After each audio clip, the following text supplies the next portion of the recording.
नमस्कार. मी ॲडव्होकेट आदित्य राजेंद्र केळकर. आज आपण भारतीय न्याय संहिता याचे थोडक्यात आढावा घेणार आहोत, गोषवारा घेणार आहोत. इन डेप्थमध्ये आपण डिटेलमध्ये वेगळा व्हिडिओ त्याच्यावरती करणार आहोत. नंतर थोडक्यात महत्त्वाचे सेक्शन कोणते आहेत त्याचे आपण जरा आढावा घेऊया. महत्त्वाचा सेक्शन पूर्वी जो होता ॲक्सिडेंटसाठी 279 सेक्शन होता, रॅश अँड निग्लिजंट ड्रायव्हिंग. तो आता 281 केला गेला आहे. रॅश ड्रायव्हिंग और रायडिंग ऑन अ पब्लिक वे 281 केले गेले आहे. त्याच्यानंतर सगळ्यात महत्त्वाचा सेक्शन होता murder, punishment for murder. 302 section होता, तो आता 103/1 असा केला गेला आहे.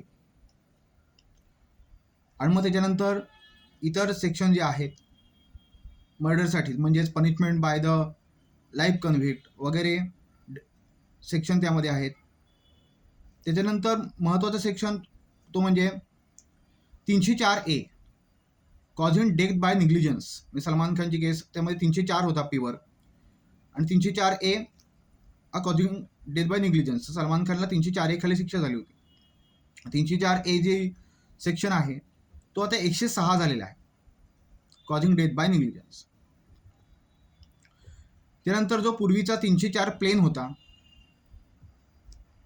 तो आता punishment for culpable homicide not amounting to murder हा आता 304च्या बदली 105 झालेला आहे.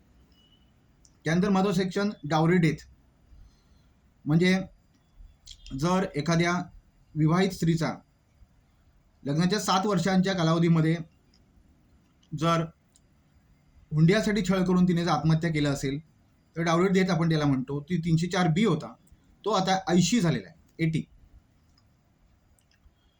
त्याच्यानंतर अबेटमेंट टू सुसाईड, त्याप्रमाणे केस वाढलेले आहेत की आत्महत्येस प्रवृत्त करणे.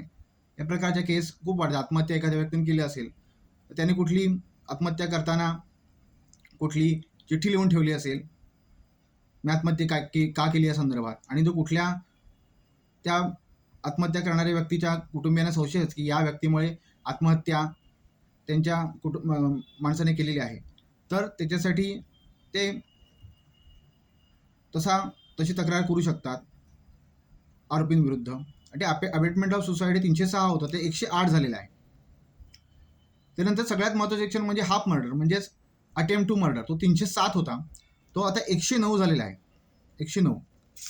त्याच्यानंतर महत्त्वाचे सेक्शन आपले 324 ते 326 होते, म्हणजे causing hurt by dangerous weapon. 324 होता, तो 118(1) झालेला आहे. 325 होता, तो 117(2) झालेला आहे. 326 होता, तो 118(2) झालेला आहे. त्याच्यानंतर 326A आणि B, म्हणजे ॲसिड टाकून एखाद्या व्यक्तीला जखमी करणं, त्यावर हर्ट करणं, voluntary causing grievous hurt by using acid. 326A आणि 326B असे होते. त्यात 124(1) आणि 124(2) होते. मी रिपीट करतो, 326A 326Bच्या बदली 124(1) 124(2) झालेले आहेत. त्यानंतर सगळ्यात महत्त्वाचा सेक्शन एक होता तो म्हणजे 328. हा देखील सेक्शन तसाच महत्त्वाचा आहे, causing hurt by means of poison. 328 section महत्त्वाचा आहे, त्यात 123 झालेला आहे. त्यानंतर अजून महत्त्वाचं सेक्शन 354 सेक्शुअल असॉल्ट. तो 354चं सेक्शन आहे, तो 74 झालेला आहे, 74. नंतर इतर जे सगळे सेक्शन सब सेक्शन जे होते 354, आपल्याला माहिती की 354 मध्ये अमेंडमेंट आले आणि 354चे 354A to 354D असे सगळे सेक्शन त्यामध्ये आलेले होते. तर 354 हा जो प्लेन सेक्शन आहे तो 74 झालेला आहे, आणि 354A ते 354D हे जे सेक्शन आहेत ते 74, 75, 76, 77, 78 झालेले. मी रिपीट करतो, 354A to 354D हे सेक्शन होते, ते आता झालेले आहेत 75, 76, 77, 78 असे 4 सेक्शन झालेले आहेत सलग. यानंतर अजून महत्त्वाचं सेक्शन म्हणजे किडनॅपिंग, म्हणजे अपहरण करणं एखाद्या व्यक्तीचं. 366 सेक्शन अतिशय महत्त्वाचं सेक्शन आहे, तो आता 87 झालेला आहे. आणि मायनर गर्लच्या बाबतीत एखाद्या मायनर गर्लचं जर अपहरण झालं 366A होता, तो आता 96 झालेला आहे. त्यानंतर अजून एक सगळ्यात महत्त्वाचं सेक्शन म्हणजे ट्रॅफिकिंग ऑफ पर्सन्स. एखाद्या व्यवसाया संदर्भात तो गुन्हा होता, 370चा तो गुन्हा होता, तो आता 143 झालेला आहे आणि तर त्या संदर्भात गुन्हे पुढे आहेत. त्यानंतर सगळ्यात महत्त्वाचं सेक्शन म्हणजे रेप 375 हा गुन्ह्याचं सेक्शन आणि पनिशमेंटचे सेक्शन 376चे होते. तर रेपचा गुन्हा हा झालेला आहे 63 आणि जे पनिशमेंट फॉर रेप हे झालेलं आहे 64 असा बदल झालेला आहे. त्यानंतर आपल्याला माहिती आहे की 376 मध्ये अमेंडमेंट झालेल्या होत्या. 376A टू 376E पर्यंत अमेंडमेंट आलेल्या होत्या. तर आता त्या बदली 66, 65(2), 67, 68 असे सेक्शन आलेले आहेत आणि त्यामध्ये गँग रेपचा 376D होता, तो 70(1) झालेला आहे आणि गँग रेपचा दुसरा आहे त्यामध्ये 70(2). म्हणजे थोडक्यात रेपचे जे सेक्शन आहेत ते आता सेक्शन झालेले आहेत 64, 65/1, 66, 65/2, 67, 68, 70/1, 70/2 असे झालेले आहेत. तर त्याच्यानंतर सगळ्यात महत्त्वाचा offence unnatural offence 377. Unnatural offence याचा अर्थ सगळ्या प्रकारचे गुन्हे एखाद्या पुरुषाने पुरुषावर अत्याचार करणं किंवा एखाद्या प्राण्यावर अत्याचार करणं अशा प्रकारचे निर्गुण पद्धतीचे अमानवी जे गुन्हे आहेत अननॅचरल ऑफेन्सेस, तर त्याचे 377 होता, तो 71 सेक्शन खाली ठेवला गेलेला आहे. त्याच्यानंतर सगळ्यात महत्त्वाचं section theft punishment for theft 379 section होता, तो 303(2) झालेला आहे. त्यानंतर theft in the dwelling house 380 section महत्त्वाचा आहे, तो 305 झालेला आहे, 305. त्यानंतर खंडणी उकळणं तो सेक्शन 383 होता, तो 308(1). मगाशी मी प्रत्येक वेळी म्हणताना ब्रॅकेट म्हणायच्याऐवजी ऑब्लिक म्हटलं, तर ते ब्रॅकेट लक्षात ठेवा. एक्स्टॉर्शनचा आहे तो 308(1) आहे. पनिशमेंट फॉर एक्स्टॉर्शन 384च्या बदली 308(2).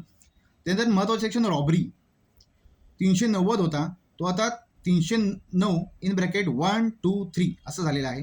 त्यानंतर डेकॉयटी दरोडा 5 किंवा जास्त लोकांनी जर अशा प्रकारचा जो चोरीचा गुन्हा केला असं त्याला डेकॉयटीचा गुन्हा होता, तो पूर्वी 391 हा सेक्शन खाली होता, तो आता 310(1) केलेला आहे. आणि पनिशमेंट फॉर रॉबरी हे 392 होतं, ते आता 309(4) असं झालेलं आहे. आता ना सगळ्यात महत्त्वाचं 395 हा सेक्शन महत्त्वाचा होता, तो म्हणजे पनिशमेंट फॉर द डेकॉयटी, तो 395च्या बदली आता 310(2) झालेला आहे. आणि डेकॉयटी विथ मर्डर 396 होता, तो आता 310(3) झालेला आहे. त्यानंतर जे महत्त्वाचे फसवणुकीच्या गुन्ह्यासंदर्भात सेक्शन आहे punishment for the criminal Breach of trust हा 406 होता, तो आता 316(2) असं झालेला आहे. त्याच्यानंतर 420 आपण आपला सेक्शन पाठ झाला होता, 420 आपण म्हणतो, आपल्याला सगळ्यांना पाठ झालेला सेक्शन होतो, त्याबद्दल आता हा सेक्शन विसरून आपल्याला लक्षात ठेवावं लागणार आहे. 318(4) 420 नाही, आता 318(4) लक्षात ठेवा. त्यानंतर मिस्चिफ सेक्शन होता 425, तो आता 324(1) आणि 324(2) झालेला आहे. त्यानंतर क्रिमिनल ट्रेसपास हा 441 होता, तो 329(1) असं झालेलं आहे. त्यानंतर महत्त्वाचा चोरीच्या गुन्ह्यामध्ये 379ला जोडणूक सेक्शन लावला, तो 454, तो 331(3) झालेला आहे. त्याच्यानंतर महत्त्वाचे फसवणुकीसंदर्भात जे सगळे सेक्शन आहेत 365 मेकिंग फॉल्स डॉक्युमेंट, फॉर्जरी वगैरेचे गुन्हे आहेत. 363 ते 369 पर्यंत जे आहेत ते आता 336 in bracket 1 335, forgery 336 in bracket 1, making false document 335, forgery 336 in bracket 2, असे सगळे झालेले आहेत. त्याच्यानंतर अजून महत्त्वाचा गुन्हा आहे अडल्ट्री 497, तो आता 83 सेक्शन खाली आलेला आहे. त्याला डिफेमेशन हे 499 आणि 500 सेक्शन होते, त्याचा 356 इन ब्रॅकेट 1 आणि 2 असे झाले. तर आपण थोडक्यात बघितलं की काय काय गुन्हे सेक्शन बदललेले आहेत हे आपण थोडक्यात बघितलेलं आहे. आता आपण मुख्य विषयाकडे येऊया, तो म्हणजे या ॲक्टमध्ये नवीन काय गुन्हे समाविष्ट केले. तर सेडिशन हा जो देशद्रोहाचा गुन्हा होता तो पूर्णतः काढून टाकलेला, खारिज केलेला आहे आणि त्याच्या बदली act endangering the sovereignty, unity of integrity of India असा एक वेगळा गुन्हा या ठिकाणी समाविष्ट केलेला आहे. नवीन गुन्हा त्यामध्ये इन्क्लूड केला गेला आहे आपण पाहू शकतो. कारण आता हे करण्याचं मुख्य उद्दिष्ट होतं की देशद्रोह हे ब्रिटिशांनी आणलेला कायदा होता, ते भारतीयांना हिणवण्यासाठी आपल्या स्वातंत्र्य सैनिकांना देशद्रोहाच्या सेक्शनखाली तुरुंगात टाकले गेले. स्वातंत्र्य सावरकरांना या गुन्ह्याखाली शिक्षा झाली होती, तसंच लोकमान्य टिळकांना देखील शिक्षा झाली होती. तर दुसरं म्हणजे टेररिझम हा एक नवीन गुन्हा त्यामुळे इन्क्लूड केलेला आहे. त्यानंतर ऑर्गनाइज क्राईम हा देखील एक वेगळा गुन्हा समाविष्ट केलेला आहे.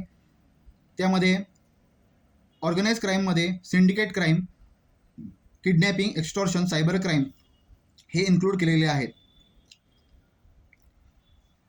त्याच्यानंतर हे सगळे सेक्शन त्यामध्ये आलेले आहेत. आणि एक सगळ्यात महत्त्वाचं म्हणजे मॉब लिंचिंग जे उत्तर प्रदेशमध्ये केस झाली होती. एका मुस्लिम व्यक्तीला अनेक जणांनी मॉब लिंचिंग खाली मारलं. ते 5 जणांनी एका व्यक्तीला जर अत्याचार करून मारलं तर मॉब लिंचिंगचा गुन्हा याच्यामध्ये वेगळा गुन्हा यामध्ये समाविष्ट केलेला आहे. अशा काही गोष्टी यामध्ये नव्याने समाविष्ट केलेल्या आहेत. तसंच जस्टिस वर्मा कमिटीच्या ज्या रिकमेंडेशन होत्या, रेप जेंडर न्यूट्रल व्हावा आणि मरायटल रेप देखील ऑफेन्स व्हावा, ही काही त्यांनी स्वीकारलेलं नाही.